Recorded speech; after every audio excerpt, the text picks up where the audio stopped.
Now, you can't start changing a mindset until you own the current mindset that you're in.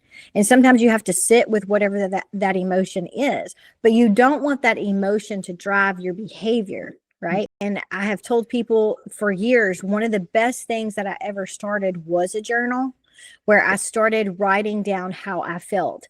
And so I had a couple of journals. I had a gratitude journal, which is good. These are the things that I'm grateful for. It shifts your thinking. It changes your neuro pathways whenever you start focusing on the things that you're grateful for. But I would also want to get the negative stuff out. So this is how I always envisioned the negative stuff in me, that I had this old pressure cooker, not the Instapot, right? But the pressure cooker. And if I was holding on to whatever negative emotions I was feeling, that I could feel the pressure building in me. And with the old time pressure cooker, once the pressure builds up, it starts whistling like, hey, you need to do something with this, turn down the heat, move it off the flame, whatever.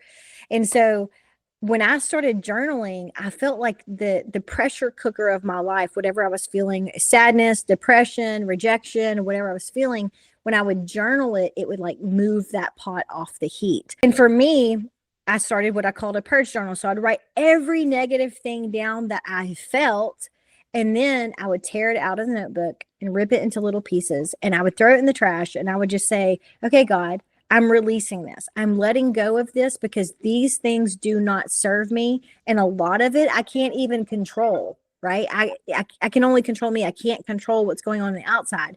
And when I did that, I felt like a weight would lift off. Now, some days I would pick it up again and, feel all the pressure, and I'd go right back to the journal. And research says when you start writing about things, you go back and your brain will start resolving those things, even if there isn't a resolution, right? And so your brain will start saying, okay, these are separating the things from what I can control and I can't control, right? And also sometimes just sitting with the emotion is okay, but just not allowing it to drive your behavior.